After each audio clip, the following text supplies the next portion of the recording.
আজকে যেটা দেখলাম, যেভাবে আপনারা স্লোগান দিচ্ছেন, যেভাবে আপনারা একত্রিত হয়েছেন, যেভাবে আপনারা অন্য কারো কোনো অনুদানের জন্য অপেক্ষা না করে নিজেরা সংগঠিত হয়েছেন, বারবার মাঠে নেমেছেন, আপনাদেরকে বলবো আপনাদের এই শক্তি আপনারা এই গঠনমূলক কাজে ব্যবহার করেন।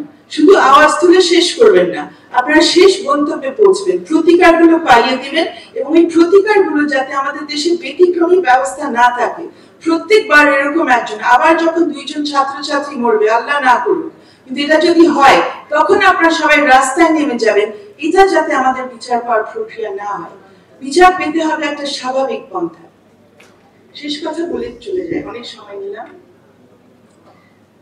আমরা যে বিচার চাইবো, এই যে আবার একটু একসাথে বলতে চাই, বলি একসাথে স্লোগানটা,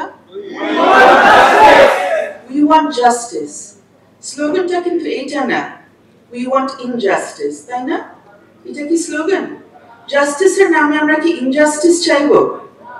না। আমরা যে পরিবর্তন আনবো, রাষ্ট্র মেরামত যখন করছি, তার মানে আমরা অতীতের মতো হওয়ার চেষ্টা করব না। একজন বললেন যে নশাবাকে যেরকম 20 বার ঘর চেঞ্জ করতে হয়েছে, এখন যারা আছে, যাদের বিরুদ্ধে মামলা হচ্ছে, তাদের 20 বার ঘর চেঞ্জ করতে হচ্ছে। আমি এটাতে কোনো তৃপ্তি পাই না। এবং আমার মনে হয় যেই গ্রুপটা, যেই দল, আপনাদের মতো যে সংগঠন যারা বলেন we want justice, যারা we want justice এই স্লোগানটা সারা পৃথিবীর কাছে পৌঁছে দিয়েছেন, আপনারা চাইবেন না যে মানুষ 20টা ঘর 20 বার চেঞ্জ করুক। আপনারা চাইবেন না যে একজন গা ঢাকা দিয়ে থাকে, ভয়ে আক্রান্ত থাকে যে ওকে কোন সময় মধ্যরাতে ধরে নিয়ে যাওয়া হবে।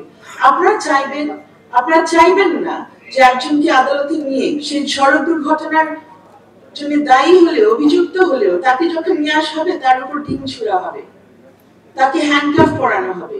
এগুলো আপনারা চাইবেন না। যদি দেখি we want justice বলা একটা গোষ্ঠী সেই সব চায়, তখন আমরা আর মনে করবো না যে আপনারা জাস্টিস চাইছেন। So we want justice বলে আমরা শেষ করি।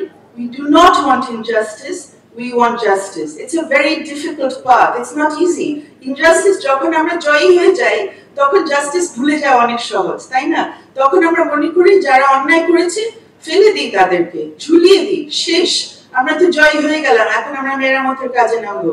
কিন্তু আমরা যদি জাস্টিস চাই, তখন ওই যে অভিযুক্ত ব্যক্তি যে সড়ক দুর্ঘটনা করেছে, তার জন্য আমার নিশ্চিত করতে হবে ন্যায় বিচার, তার জন্য আমি নিশ্চিত করব জাস্টিস, এবং যে ভিকটিম হয়েছে তার পাশে আমি দাঁড়াবো শুরু থেকে শেষ পর্যন্ত।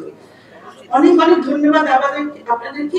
লাস্ট আবেদন, আপনারা যারা এই ধরনের কাজ করতে চান, আশা করি আপনারা আপনাদের সংগঠক যারা আছেন তাদের মাধ্যমে যোগাযোগ করবেন। আমরা অনেকে আছি, আমি একা না, অনেকে আইনজীবী আছেন, আইনের শিক্ষার্থী আছেন, যারা আপনাদের শক্তিটা কাজে লাগাতে চাচ্ছেন, আমাদের পাশে আপনাদেরকে দেখতে চাই, আপনাদের সাথেও আমরা থাকতে চাচ্ছি। সো আশা করছি এই যে 3টি মামলার কথা বললাম, এগুলো নিয়ে আপনারা থাকবেন, আমরা আপনাদের সহযোগিতা নিয়ে এগুলো শেষ করতে পারবো, and together we will achieve justice. Thank you.